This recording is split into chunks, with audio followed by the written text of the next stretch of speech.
பொதுத் தேர்வுகள் திருத்த மசோதாவை மக்களவையில் இன்று அறிமுகம் செய்கிறார் ஜிதேந்திர சிங். போட்டித் தேர்வுகளில் வினாத்தாள் கசிவு மற்றும் தேர்வு முறைகேடுகளை தடுக்க மத்திய அரசு நடவடிக்கை. பொதுத் தேர்வுகள் திருத்த மசோதாவில் 7 முக்கிய திருத்தங்கள் இடம்பெற இருப்பதாக தகவல். சட்ட அமலாக்கத்தில் உள்ள ஓட்டைகளை அடைத்தல், பிரத்யேக நீதித்துறை வழிமுறைகளை நிறுவுதல், குற்றவியல் விசாரணைகளை விரைவுபடுத்த மசோதாவில் வழிவகை. தேர்வு முறைகேடுகளை விசாரிக்க விரைவு நீதிமன்றங்களாக அமர்வு நீதிமன்றங்களை மாநில அரசுகளே அமைக்க திட்டம். விசாரணைகள் மற்றும் நீதித்துறை நடவடிக்கைகளுக்கு காலக்கெடுவை நிர்ணயிக்கவும் மசோதாவில் வழிவகை.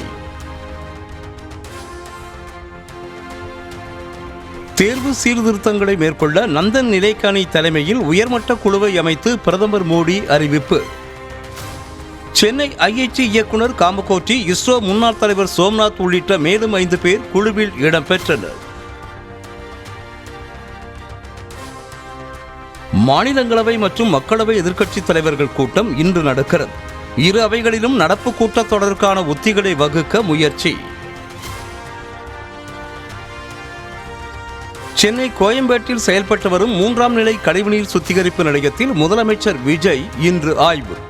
நவீன தொழில்நுட்பங்களை பயன்படுத்தி மேம்படுத்துவது குறித்து அதிகாரிகளுடன் ஆலோசனை நடத்த இருப்பதாக தகவல்.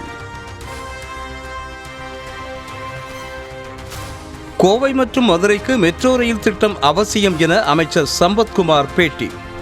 புதிய திட்ட அறிக்கை சமர்ப்பித்து மெட்ரோ திட்டத்திற்கு அனுமதி வாங்கப்படும் என்றும் உறுதி.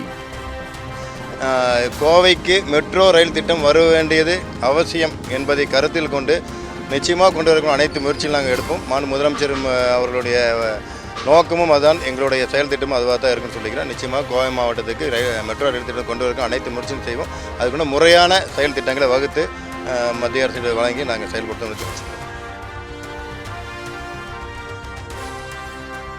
இயற்கையின் கொடையான பள்ளிக்கரணை சதுப்பு நிலத்தை அழிக்கலாமா என வீடியோ வெளியிட்டு பாமக தலைவர் அன்புமணி கேள்வி. 1 லட்சம் கோடி செலவழித்தாலும் உருவாக்க முடியாத இயற்கையின் வரம் பள்ளிக்கரணை சதுப்பு நிலம் என விளக்கம். பள்ளிக்கரணை மார்ஷ்லேண்ட் சதுப்பு நிலம் எவ்வளோ தண்ணி வந்தாலும் எவ்வளோ வெள்ளம் வந்தாலும் அது வடிக்கிற இடம். 100 years பேக் வரைக்கும் இந்த பள்ளிக்கரணை சதுப்பு நிலம் கிட்டத்தட்ட ஒரு 15,000 ஏக்கர் பரப்பளவு. இன்னைக்கு வெறும் 2,500-2,700 ஏக்கர் தான் இருக்கு. இந்த 2,500 ஏக்கரையும் அழிக்க பார்த்துட்டு இருக்கிறாங்க. மிகப்பெரிய ஒரு சூழ்ச்சி நடக்குது இது கெடுக்கிறதுக்கு. மதுரை கோவை மெட்ரோ ரயில் திட்டத்தை மீண்டும் நிராகரித்து தமிழ்நாட்டிற்கு பாஜக துரோகம் செய்திருப்பதாக மாணிக்கம் தாக்கூர் குற்றச்சாட்டு.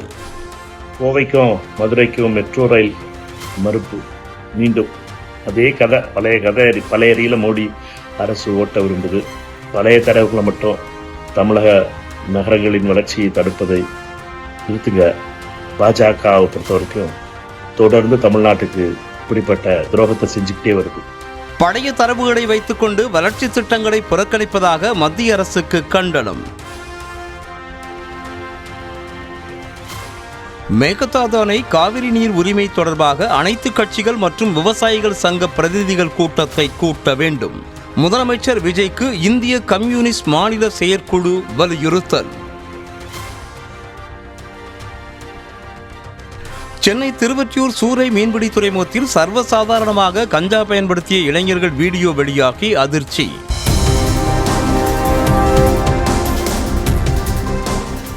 கஞ்சா புழக்கத்தை கட்டுப்படுத்த போலீசார் கண்காணிப்பை தீவிரப்படுத்த வேண்டும் என கோரிக்கை. சென்னை தாம்பரத்தை அடுத்த படப்பையில் ஆயுதங்களுடன் பொதுமக்களை மிரட்டிய சிறார் உட்பட 4 பேர் கைது. 4 பட்டா கத்திகள், 3 கிலோ கஞ்சா பறிமுதல்.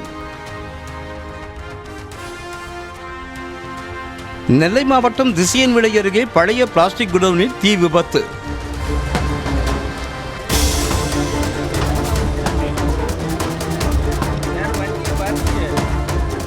துரிதமாக அணைக்கப்பட்டதால் அருகில் இருந்த குடியிருப்புகளுக்கு தீ பரவாமல் தவிர்ப்பு.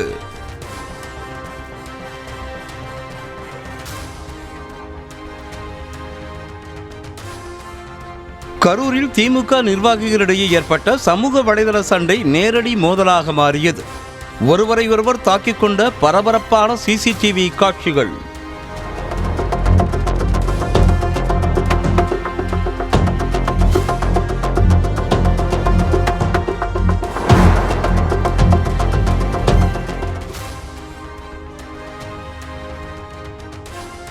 சீனாவின் தெற்கு கடற்கரையொட்டி வீசும் தைப்பூன் நவுல் புயல் எதிரொலி. சென்னையில் இருந்து ஹாங்காங் செல்லும் விமானம் ரத்து செய்யப்பட்டதால் பயணிகள் அவதி. பஞ்சாப் தேர்வுத்தாள் கசிவு விவகாரத்தை கையில் எடுக்கப் போவதாக கரப்பான்பூச்சி ஜனதா கட்சியின் நிறுவனர் அபிஜித் திப்கே அறிவிப்பு. ஆம் ஆத்மி அரசுக்கு எதிரான அடுத்த கட்ட வியூகத்தை விரைவில் அறிவிக்க இருப்பதாகவும் தகவல். और पंजाब पेपर लीक को लेकर कुछ कहेंगे सर? उस पर भी करेंगे, हम बोलेंगे, हम उसी के ऊपर प्लानिंग कर रहे हैं. और आगे कुछ सरकार से कुछ आपकी बातचीत रही है आगे के लिए, मतलब जो केसेस हो रहे हैं उस पर बातचीत चल रही है. किसी भी जो भी स्टूडेंट से किसी पर भी केस नहीं लगना चाहिए. தெலங்கானாவில் மருத்துவமனை வரவேற்பறையை அடித்து நொறுக்கி தீ வைத்த கும்பல். கிராம பஞ்சாயத்து பெண் தலைவர் உடல்நலம் பாதிக்கப்பட்டு உயிரிழந்த நிலையில் உறவினர்கள் ஆத்திரம்.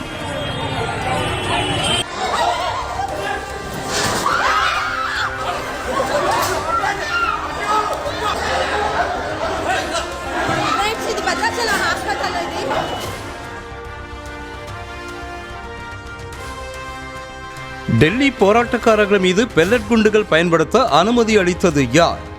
மாணவர்கள் மீது தடியடி நடத்தியதற்கு பிரதமர் மோடி மன்னிப்பு கேட்க காங்கிரஸ் வலியுறுத்தல். ഈ വിദ്യാർത്ഥി സമരം സമാനതകളില്ലാത്ത രീതിയിലാണ് പോലീസ് നേരിട്ടത്. ഡൽഹി പോലീസ്, പട്ടാളം, അതുപോലെ CRPF ഒക്കെ ഒന്ന് നേരിട്ടത്. എന്തിനു വേണ്ടിയിട്ടായിരുന്നു ഈ പെല്ലറ്റ് ഉപയോഗിച്ചത്? ഏത് രീതിയിലുള്ള ആയുധങ്ങളായിരുന്നു ഉപയോഗിക്കാൻ പറഞ്ഞിട്ടുള്ളത്? ആരുടെ നിർദ്ദേശം അനുസരിച്ചാണ്? അമിത്ഷായുടെ നിർദ്ദേശം അനുസരിച്ചാണോ? ഈ ഉത്തരം അദ്ദേഹം നാളെ പാർലമെന്റിൽ പറയാൻ ബാധ്യസ്ഥരാണ്. அசாமில் இரும்பு வார்ப்பு தொழிற்சாலையில் சிலிண்டர் வெடித்த விபத்தில் 4 தொழிலாளர்கள் உயிரிழப்பு. சிலிண்டர் வெடித்ததில் ஏராளமானோர் படுகாயங்களுடன் மருத்துவமனையில் அனுமதி. அமெரிக்காவில் போதை காளான் கடந்த சாக்லேட்டை சாப்பிட்ட 13 குழந்தைகள் ஜாம்பி மனநிலைக்கு மாறிய அதிர்ச்சி சம்பவம். சுயநினைவை இழந்த நிலையில் குழந்தைகள் மருத்துவமனையில் அனுமதிக்கப்பட்டு சிகிச்சை. தென்சீன பகுதிகளில் சுழன்றடித்த நவுல் புயல் கரையை கடந்தது.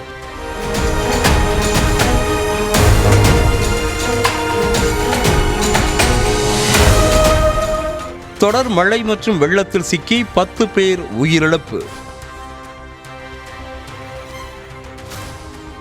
யுக்ரைன் துறைமுகத்தில் சரக்கு கப்பல் மீது மீண்டும் தாக்குதல்.